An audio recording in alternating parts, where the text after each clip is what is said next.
Bismillahirrahmanirrahim.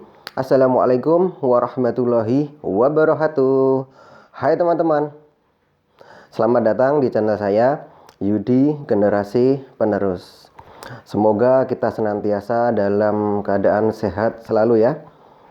Oke teman-teman, pada video kali ini saya akan sharing ya, sharing ilmu, sharing santai, yaitu kenapa kita sering ingat wajah tapi lupa nama. Nah, ini yang sering kita alami dalam kehidupan sehari-hari. Nah, ini akan kita kupas dan akan saya berikan tips-tipsnya ya untuk mengatasinya. Oke, simak video ini sampai selesai teman-teman ya. Semoga bermanfaat dan menjadi ilmu manfaat. Oke teman-teman, konsepnya ya, kenapa kita sering ingat wajah seseorang tapi lupa nama, itu konsepnya bahwa di otak kita itu ada dua jenis memori ya. Dua jenis memori, yaitu ada short term memory dan long term memory. Short term memory itu memori jangka pendek. Kalau long term memory yaitu memori jangka panjang teman-teman. Kalau yang memori jangka pendek atau short term memory ini berhubungan dengan data, angka, dan salah satunya adalah dengan nama. Ini makanya kenapa kita mudah lupa nama daripada wajah, karena emang nama itu termasuk disimpan di otak kita, itu termasuk memori jangka pendek teman-teman. Seperti itu ya. Terus kalau wajah itu masuk yaitu long term memory, yaitu berhubungan dengan visual atau gambar. Nah, di otak kita itu ada namanya bagian yaitu fusiform face area ya. Itu letaknya di lobus temporal. Letaknya di lobus temporal atau di belakang telinga kita ini ya, lobus temporal. Yaitu fusiform face area. Ini fungsinya yaitu punya fungsi khusus untuk membantu mengingat, yaitu menyimpan memori keterkaitan dengan wajah seseorang berupa visual atau gambar. Nah, itu tadi bisa menjawab tadi kenapa kita sering ingat wajah lupa nama. Karena ada di tadi fungsi yaitu fusiform face area. Kita kenalan nih, baru saja kenalan, kadang kita lupa namanya ini. Aduh, maaf ya, tadi namanya siapa ya? Nah, padahal baru kenalan, kita sudah lupa gitu ya. Dengan mudahnya kita kadang lupa nama seseorang, karena memang itu memori jangka pendek teman-teman ya. Nah, terus cara mengatasinya gimana nih? Apalagi misalkan dalam sosialisasi ya, dalam berhubungan dengan banyak orang, tentu kita akan malu nih.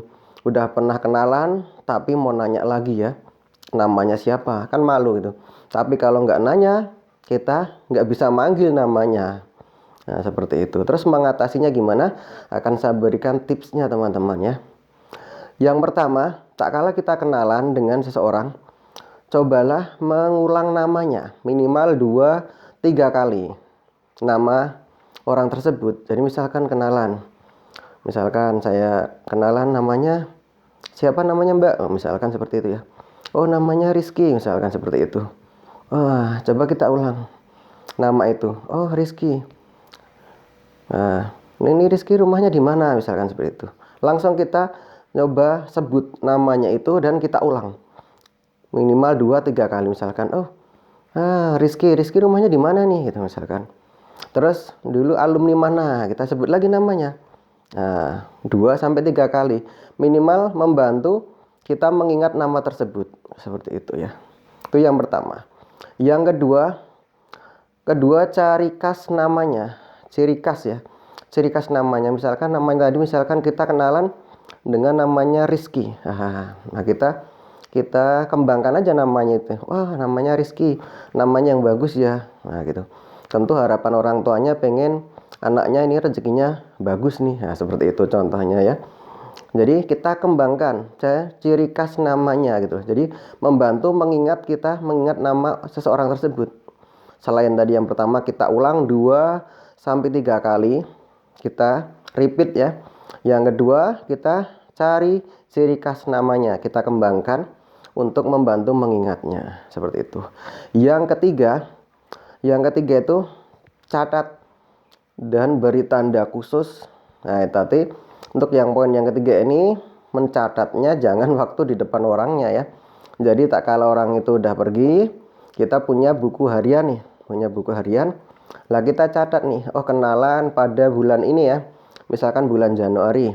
Nah, kenalan namanya Rizky. Nah, cantik, rambutnya panjang misalkan seperti itu ya, wajahnya manis. Nah, kita kasih tanda kode khusus, ciri khas yang kita ingat, memudahkan kita untuk mengingat nama tersebut. Nah, dengan kita kasih catatan seperti itu, mengantisipasi tak kala kita nanti akan ketemu dengan orang tersebut, kita masih ingat namanya teman-teman. Nah, fungsinya buku yang ketiga tadi ya, kita catat dan beri tanda khusus cirinya. Itu tak kala kita ada waktu lenggang, waktu longgar ya, nah kita refresh nih, kita buka-buka catatan kita, kenalan kita di bulan Januari, Februari, Maret, April gitu ya. Jadi terus ada catatan-catatannya ya. Misalkan dengan catatan tadi, misalkan oh Rizky orangnya cantik, wajahnya menyenangkan seperti itu. Oh, kenalan dengan Jarwo, wajahnya itu tidak ramah, nggak enak seperti itu. Kita catatin semua. Tak kala kita punya waktu lenggang, kita refresh, maka yaitu koneksi memori kita itu akan tersambung kembali.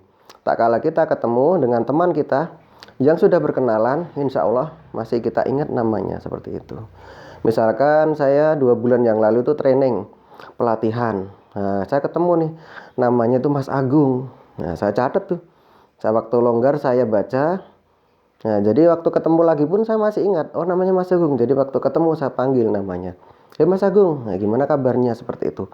Jadi mungkin ada yang berkata, apa sih artinya sebuah nama gitu ya. Tapi bagi saya nama itu adalah penting teman-teman.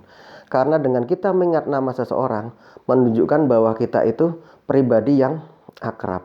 Karena kalau kita ketemu teman, kita sapa nih, misalkan namanya Mas Teguh, nah, Mas Ulum, ketemu namanya, kita sebut namanya, itu menambah keakraban dibandingkan kita manggil ketemu Mas gitu, Mbak gitu kan. Nggak sebut namanya, dengan kita menyebut namanya maka akan berbeda rasanya teman-teman. Ya, jadi penting sebuah nama. Terus jangan sampai kita itu kalah dengan semut ya. Kita bisa belajar dari semut. Semut itu tak kalah mereka bertemu dengan temannya sesama semut, kita perhatikan mereka akan saling menyapa dengan cara mereka ya. Mesti menyatukan kepalanya ya, ting gitu ya, ting, ketemu lagi ting gitu kan. Mereka menyapa. Ya kita sebagai manusia diberikan akal yang yang lebih sempurna tentunya. Kita bisa belajar bahwa kita ketemu dengan teman, minimal kita sapa lah, panggil namanya. Misalkan ketemu temannya Mas Teguh gitu, Mas Ulum, seperti itu, Mas Agung gitu. Misalkan ketemu seperti itu, minimal kita senyum. Kita lebih akrab lagi, kita panggil dengan namanya teman-teman ya. Seperti itu ya. Nah, ini informasi ini sangat penting sekali ya. Kita perlu mencatat informasi.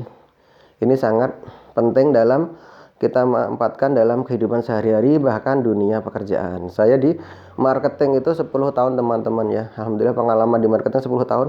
Jadi tatkala saya ngobrol dengan klien itu selalu saya catat. Misalkan ngobrol dengan dokter, dok, anaknya udah kelas berapa dok, misalkan oh kelas 1 SD ya, ini misalkan bulan Januari kelas 1 SD. Jadi nanti waktu saya ngobrol lagi bulan Juli, nanti nyambung, wah dok ini anaknya udah mau naik kelas 2 nih, seperti itu ya. Jadi masih ingat, nah itu tadi karena kita catat gitu ya. Jadi masih nyambung, ngobrolnya masih nyambung, seperti itu. Jadi informasi itu sangat penting. Kenapa kita backup? Karena yaitu tadi, karena nama, informasi hubungan dengan data, angka, nama itu adalah memori jangka pendek. Makanya kita perlu backup yang ketiga dengan catatan teman-teman. Selain yang tips 1 dan 2 ya, kita ulang namanya, terus kita gali ciri khas dari namanya tersebut. Oke teman-teman, demikian yang saya share pada video kali ini ya. semoga bisa diaplikasikan atau bisa teman-teman yaitu praktekkan nanti ketika teman-teman kenalan dengan orang baru, baik itu di lingkungan masyarakat, dunia kerja, maupun di lingkungan sekolah. Oke, demikian yang saya share, semoga bermanfaat dan menjadi ilmu manfaat ya. Ada kurangnya saya mohon maaf. Terima kasih. Wassalamualaikum warahmatullahi wabarakatuh.